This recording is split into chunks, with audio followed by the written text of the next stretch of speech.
Nouvelle semaine, nouvelle édition. Mesdames et messieurs, bonsoir et bienvenue. À la une de l'actualité de ce soir, une opératrice de catch-point située à l'INFP Ivat a été victime d'une attaque de bandits ce matin. Une somme de 3 millions d'ariars a été emportée. Les bandits ont aspergé de piment les yeux de la victime. Deux malfaiteurs ont commis l'acte, l'un porté d'une cagoule et est toujours en fuite, tandis que l'autre a été appréhendé par les habitants du quartier. Fin de Sénamirail, Yves Janel. Alors qu'elle se rendait à son travail à Ivatu, une opératrice de cache-point de l'INFP Ivatu a été interceptée par deux bandits. L'attaque s'est produite aux environs de 7 heures du matin. Les malfaiteurs ont aspergé de piment les yeux de la victime, ce qui leur a permis d'accomplir leur acte criminel. Le malfaiteur cagoulé a emporté la somme volée, environ 3 millions d'ariars. Cet homme est toujours recherché. On sait en revanche que l'autre bandit a été reconnu par les habitants et les passants de la zone avant d'être appréhendé par le Fuknoul.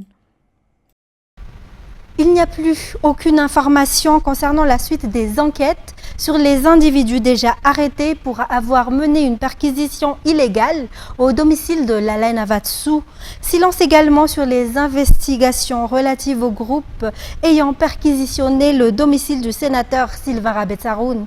Et voilà que des nouveaux faits similaires surviennent, cette fois visant les parents de l'ancien secrétaire général adjoint de la présidence.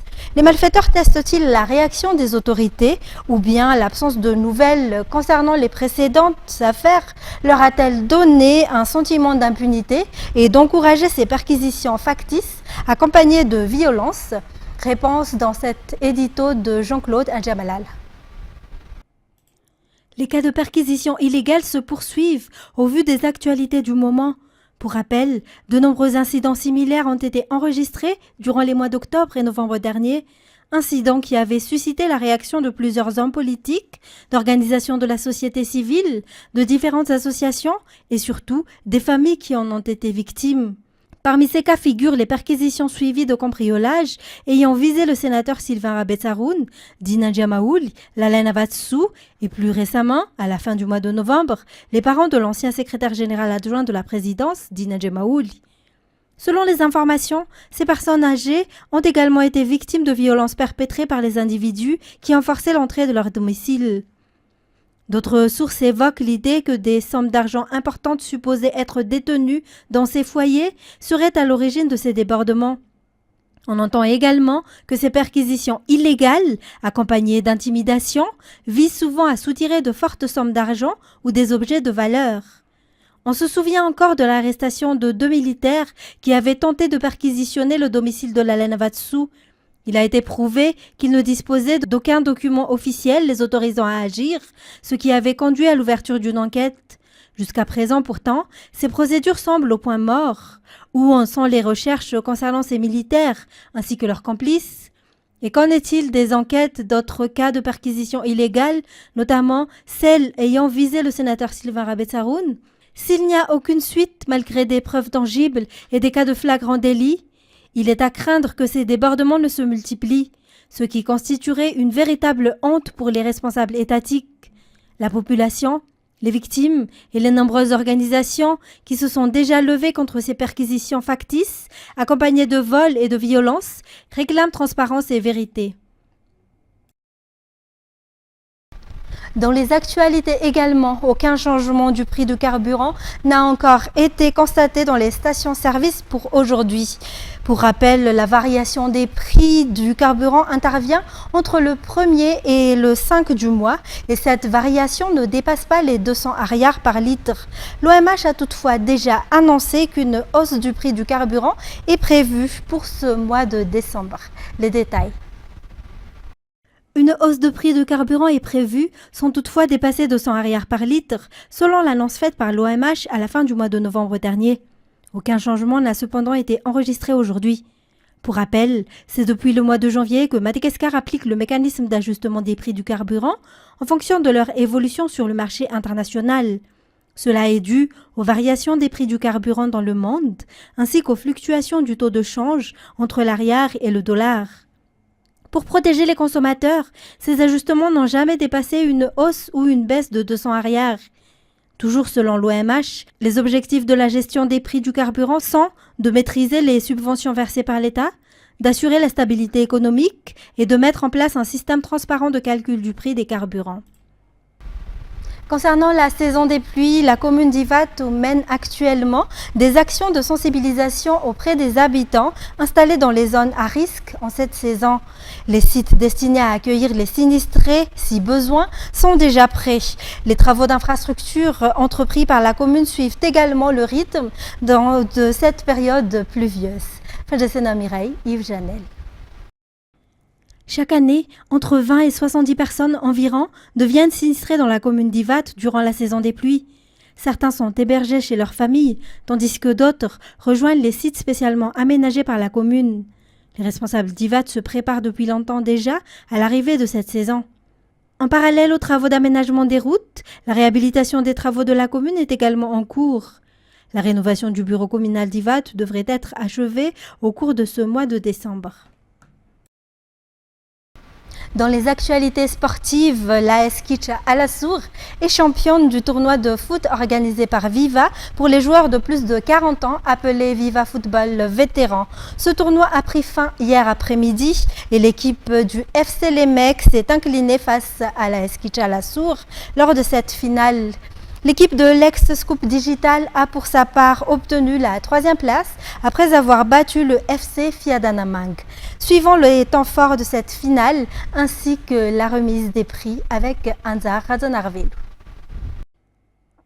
L'AS Kitcha Alassour en jaune sur les images et le FC Les Mecs en vert se sont affrontés lors de la finale du Viva Football plus de 40 ans ou Viva Football Vétéran. Le match s'est déroulé sur le terrain de Spantana Alassour hier après-midi. Lors des finales, les deux équipes avaient gagné sur le même score de 1-0 contre leurs adversaires respectifs. L'AS Kitcha Alassour avait battu l'ex-Scoop Digital 1-0, tandis que le FC Les Mecs s'était imposé également 1-0 face au FC Fiadanamang. Il s'agissait donc d'un duel entre deux équipes solides avec des performances similaires, leur ayant permis d'atteindre cette finale. Lors de la première période, les deux équipes ont fait preuve d'une grande prudence sans prendre trop de risques. Résultat, une première mi-temps qui s'est soldée par un score nul et vierge 0-0. En seconde période, après les consignes des entraîneurs, les deux équipes ont intensifié leurs efforts pour aller chercher le but. C'est finalement l'AS Kitcha Alassour qui a su concrétiser en premier grâce à une belle action de la line dont le tir a directement fait trembler les filets du FC Les Mecs. Un but inscrit à la 22e minute du jeu. Le score n'a plus changé par la suite. Cette unique réalisation 1-0 a offert la victoire à l'AS Kitcha Alassour. Les FC Les Mecs a reconnu que des fautes d'inattention dans la conservation du ballon ont mené à leur défaite, mais a salué la qualité du tournoi Viva Football Vétéran. C'est la première fois qu'un tournoi pour la catégorie vétéran plus de 40 ans est organisé et c'est dans ce cadre que l'équipe AS Kitcha Alassour est née. Elle réalise déjà une très belle performance et reste déterminée pour les prochains tournois. Pour le match de la 3e place, c'est l'ex-Scoop Digital qui s'est imposé 4-1 face au FC Fiadanamang. Ils ont ainsi reçu la médaille de bronze, une dotation de YAS, sponsor du tournoi, ainsi que la somme de 300 000 arrières remise par le groupe Viva, organisateur de l'événement. Le FC Les Mecs 2e a reçu la médaille d'argent, des cadeaux de YAS ainsi que la somme de 700 000 arrières de la part de Viva. Et l'AS Kitcha Alassour, qui a décroché la première place, a reçu la médaille d'or, un lot de YAS ainsi que la somme de 1 million d'arrières offerte par le groupe Viva, sans oublier la grande coupe de Viva Football plus de 40 ans.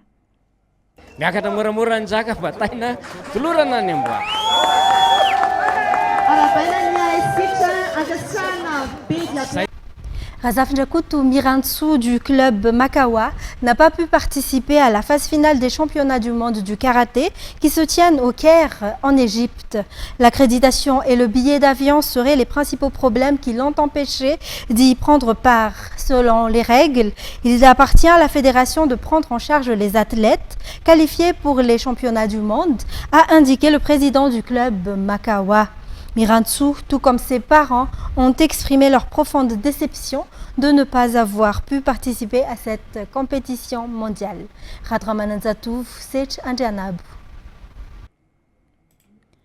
Razaf Jakutu Mirantsu, issu du club Makawa, et la karatéka malgache qui devait disputer la phase finale des championnats du monde de karaté organisés au Caire en Égypte, selon le président de son club. Elle n'a cependant pas pu y participer en raison du retard de son accréditation et des problèmes concernant son billet d'avion. Des démarches qui auraient dû être prises en charge par la fédération. Une situation qui suscite l'inquiétude de Mirantsu et de ses parents. La karatéka a exprimé son regret face à son impossibilité de participer à la phase finale des championnats du monde. Tous affirment avoir rempli leur obligation pour permettre sa participation, mais elle n'a finalement pas pu partir au dernier moment. Selon le président du club Makawa, chaque structure concernée doit assumer ses responsabilités face à cette situation. Malgré les difficultés, Mirantsu réaffirme sa détermination à poursuivre la pratique du karaté et à continuer à participer aux compétitions internationales à l'avenir si elle figure encore parmi les athlètes qualifiés. Le centre académique de Carillon ouvrira bientôt ses portes, selon le président de la Fédération malgache de foot, lors de la présentation du bilan de la FMF durant son mandat. Cet établissement est destiné aux catégories des moins de 15 ans qui intégreront directement le centre une fois les infrastructures totalement achevées. Le terrain respecte les normes de la FIFA et le président de la FIFA devrait effectuer le déplacement pour son inauguration, sauf changement, a précisé le président de la FMF. Toujours selon ses explications, l'Académie de Carillon deviendra également une académie modèle ou académie pilote au niveau de la FIFA. Les joueurs U15 qui suivront les formations et apprentissages seront préparés pour prendre part aux compétitions internationales telles que la CAN U17. C'est ce qui nous conduit aux actualités internationales. Le bilan des inondations catastrophiques qui ont frappé ces derniers jours de vastes territoires d'Indonésie, de Thaïlande, de Malaisie et du Sri Lanka s'est encore alourdi, avec un total d'au moins 1000 morts et plusieurs centaines de disparus. France 24. Petit à petit, l'eau se retire de ce village d'Indonésie sur l'île de Sumatra, laissant derrière elle des paysages dévastés. À la place, une boue épaisse presque infranchissable s'est installée. Les habitants tentent de s'y déplacer pour récupérer leurs rares effets personnels encore intacts. Il n'y avait rien à sauver, juste mes vêtements. Quand j'ai essayé de récupérer quelque chose, l'eau m'arrivait déjà à la tête, je ne pouvais plus tenir debout. J'étais déjà emportée par les flots. L'Indonésie est le pays le plus touché par les inondations meurtrières, avec des centaines de morts et autant de disparus. Au Sri Lanka voisin, même scène de désolation alors que les secours s'activent sans relâche à l'aide d'hélicoptères militaires. Aucune région de cette île de plus de 20 millions d'habitants n'a été épargnée par le cyclone Ditwa. Face à l'ampleur de la catastrophe, le président lance un appel à l'aide internationale et décrète l'état d'urgence. Notre pays est confronté à la catastrophe naturelle la plus importante et la plus difficile de son histoire. Nous sommes également conscients que l'opération de sauvetage que nous menons est la plus ardue de l'histoire de notre nation. C'est la première fois que le pays tout entier est frappé par une telle catastrophe. Des intempéries ont aussi frappé de plein fouet la Malaisie et le sud de la Thaïlande, qui comptent de nombreux morts. La saison de la mousson est souvent synonyme de fortes précipitations dans la région, avec des risques de glissement de terrain et de crues subites. Mais le réchauffement climatique a accentué le phénomène. Et le président américain Donald Trump a confirmé dimanche, sans en donner la teneur, avoir eu un échange téléphonique avec Nicolás Maduro, le président du Venezuela, qui dénonce une agression en préparation des États-Unis dans une lettre à l'OPEP. France 24. C'est une information embarrassante pour Donald Trump et son administration. Selon le Washington Post et CNN, l'armée américaine a mené le 2 septembre une frappe secondaire sur un navire au large des Caraïbes pour éliminer les 2 survivants de la première frappe alors qu'ils s'accrochaient au bateau en flammes. Un second tir ordonné par le secrétaire à la Défense, Pete Hegseth, il aurait demandé à tuer tout le monde, selon la source du Washington Post.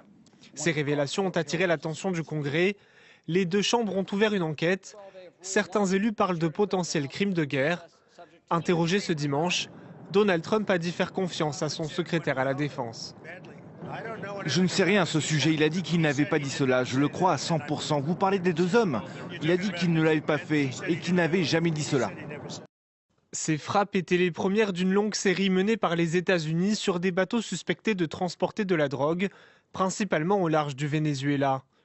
Des actions légales pour le département américain de la justice, mais le haut-commissaire de l'ONU aux droits de l'homme suspecte des exécutions extrajudiciaires, tout comme le Venezuela, qui va ouvrir une commission d'enquête.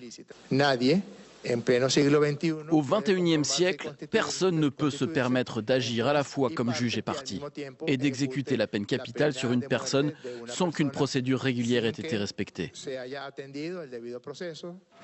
Des révélations qui interviennent dans une escalade de tensions entre Washington et Caracas. Les États-Unis ont déployé un porte-avions au large du Venezuela et menacent de cibler des trafiquants de drogue au sol. Donald Trump affirme avoir téléphoné à Nicolas Maduro ce dimanche, sans révéler la teneur de leur conversation. Pour terminer, le régime militaire de Niger a annoncé mettre sur le marché international l'uranium produit par le Somaïr, ancienne filiale du groupe français Orano, nationalisé par Niamey en juin. France 24. Cette cargaison, elle est issue d'un stock d'environ 1400 tonnes d'uranium évalué à environ 250 millions d'euros, dont les bénéfices sont censés être partagés entre l'État du Niger et le géant du nucléaire français Orano. Mais après plus de 2 ans de dispute, le Niger a décidé de vendre son uranium selon ses propres termes, une décision souveraine selon son leader, le leader du pays, Abdourahmane Tchiani. Selon plusieurs sources nigériennes, eh bien, cette cargaison, elle emprunterait un large détour en passant d'abord par l'ouest du Niger, puis en traversant le territoire burkinabé pour finir sa course au port de Lomé, au Togo, depuis lequel, selon ces mêmes sources, eh bien, ce Yellow Cake serait exporté vers la Russie, une version que les autorités nigériennes démentent. Orano, de son côté, dénonce un transport illégal, alors même que le groupe a rappelé dans un communiqué paru cette semaine qu'une décision, un arbitrage international avait été rendu récemment en sa faveur. Selon cette décision, justement, ce Yellow Cake, cette cargaison d'uranium, ne devrait pas être vendue pour l'instant à un tiers. Et c'est ce qui a mis un terme à cette édition. Mesdames et messieurs, merci à vous de l'avoir suivi. Au revoir et excellente soirée sur Viva.